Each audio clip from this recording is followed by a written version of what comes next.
कानपुर के बर्रा थाना क्षेत्र से लापता हुई युवती की हत्या का सनसनीखेज मामला सामने आया है। आरोप है कि युवती का अपहरण करने के बाद उसे गोली मारकर हत्या कर दी गई और शव को बुलंदशहर में फेंक दिया गया। मामले में पुलिस की पूछताछ के दौरान उन्नाव के एक निजी अस्पताल से जुड़े एम्बुलेंस चालक विवेक पटेल ने वारदात कबूल कर ली है। वहीं मामले में नामजद उत्तम हॉस्पिटल के संचालक देवकांत उत्तम ने थाने में पहुंचकर आत्मसमर्पण कर दिया। पुलिस दोनों से पूछताछ कर घटना की कड़ियां जोड़ रही है। जानकारी के अनुसार बर्रा थाना क्षेत्र के करही इलाके में रहने वाली युवती अपनी मां के साथ रहती थी। युवती ने कुछ समय पहले आरोपितों के खिलाफ छेड़छाड़ का मुकदमा दर्ज कराया था। इसके बाद 25 मई को युवती के अचानक लापता होने पर उसकी मां ने बर्रा थाने में अपहरण की रिपोर्ट दर्ज कराई थी। जांच के दौरान पुलिस को महत्वपूर्ण सुराग मिले, जिसके बाद एम्बुलेंस चालक से पूछताछ की गई। पूछताछ में चालक ने युवती की हत्या कर शव बुलंदशहर में फेंके जाने की जानकारी दी। इसके बाद कानपुर पुलिस की एक टीम शव की बरामदगी के लिए बुलंदशहर रवाना हो गई। मैं देवकांत उत्तम उन्नाव से जिस प्रकार में मुझे फंसाया जा रहा है, मैं उसमें पूरी तरह से निर्दोष हूँ। मुझे पुलिस पे, प्रशासन पे पूरा विश्वास है। वो निष्पक्ष जांच करेंगे, मेरी बात भी सुनेंगे और अब चूँकि मेरे बस का नहीं रह गया है कुछ,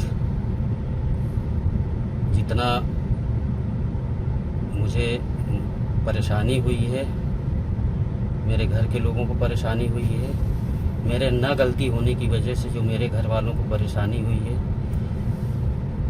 उसकी वजह से मैं अब बर्रा थाने में सरेंडर करने जा रहा हूं अपने आप को।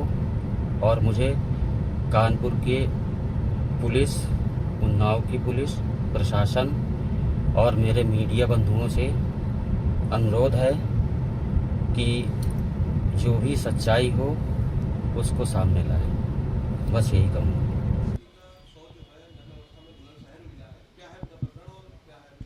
देखिए, 24/5 को एक पीड़िता ने थाना बर्रा पर अपनी पुत्री के अपहरण के संबंध में एक एफआईआर अपराध संख्या 172/26 दिनांक 24/5 को दर्ज कराई थी, जिसमें उसने 2 लोगों पर आशंका व्यक्त की थी कि इन लोगों ने उसका अपहरण करके और उसको हत्या के उद्देश्य से ले गए हैं। इस पे हमारी विवेचना प्रारंभ हुई और इसमें जो नामजद थे एफआईआर में विवेक पटेल और देवकांत उत्तम, उनकी तलाश शुरू की गई। बीच में 28 तारीख के आसपास इसका एक आरोपी विवेक पटेल, इसने एक षड्यंत्र के तहत अपने को स्वयं अपने पेट में एक गन शॉट इंजरी करी और वहाँ चौकी दही के पास गया और उसने पुलिस को पूरी बात बताई। उन्नाव पुलिस ने इसको हैलेट हॉस्पिटल में एडमिट कराया था।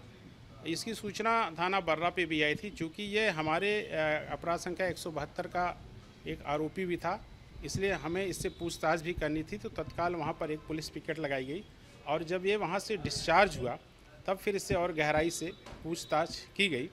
तो इसने ये बात बताई कि इसने और इसके एक सहयोगी देवकांत ने इसको जो है लड़की को ले जा कर के रास्ते में और उसकी लड़की की गला दबाकर हत्या कर दी और फिर ये लोग उन्नाव गए। उन्नाव पर ये विवेक पटेल और इसका एक और गार्ड जिसका नाम अजीत सिंह है, ये सभी लोग बॉडी को लेकर के गंगा एक्सप्रेसवे के माध्यम से बुलंदशहर जहांगीराबाद गए, जहां पर लड़की का शव इन्होंने सड़क के किनारे फेंक दिया था और बाद में थाना जहांगीराबाद बुलंदशहर से इस लड़की का पंचनामा पोस्टमार्टम हुआ है और वहां अज्ञात में एक एफआईआर भी दर्ज की गई है।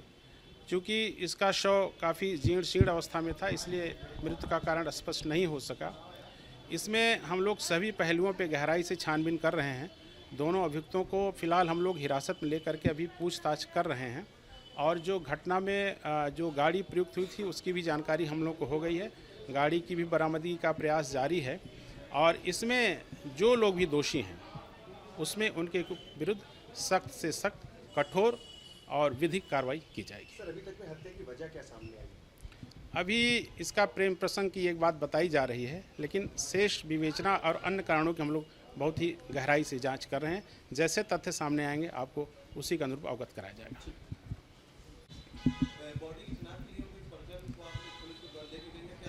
देखिए, वहाँ पर हमारी टीम इंस्पेक्टर बर्रा और उनकी टीम वहाँ थाना जहांगीराबाद बुलंदशहर पे मौजूद है और 23 तारीख को चूँकि एक इस प्रकार से मिलती जुलती डेड बॉडी वहाँ मिली थी, लेकिन चूँकि वो जीर्ण शीर्ण अवस्था में थी और उसकी स्थिति ठीक नहीं थी, इसलिए उसके परिजनों को यहाँ से आज भेजा गया है ताकि उस शव का सही पहचान स्थापित हो सके और ताकि हम लोग विवेचना का सही निस्तारण कर सकें। सर, इस पूरी घटना में कुछ यूट्यूबरों का नाम भी सामने आ रहा है जो इसमें शामिल थे। इसमें किसी यूट्यूबर का फिलहाल घटना में शामिल होना नहीं बताया जा रहा है, लेकिन दूसरे तरीके से 1-2 लोगों का नाम आ रहा है और उन सभी की भूमिका का हम लोग गहराई से जांच कर रहे हैं। अगर उनका भी दोष मिलेगा तो उन पर भी कार्रवाई की जाएगी। प्राइम संदेश न्यूज से शकील अहमद की विशेष रिपोर्ट।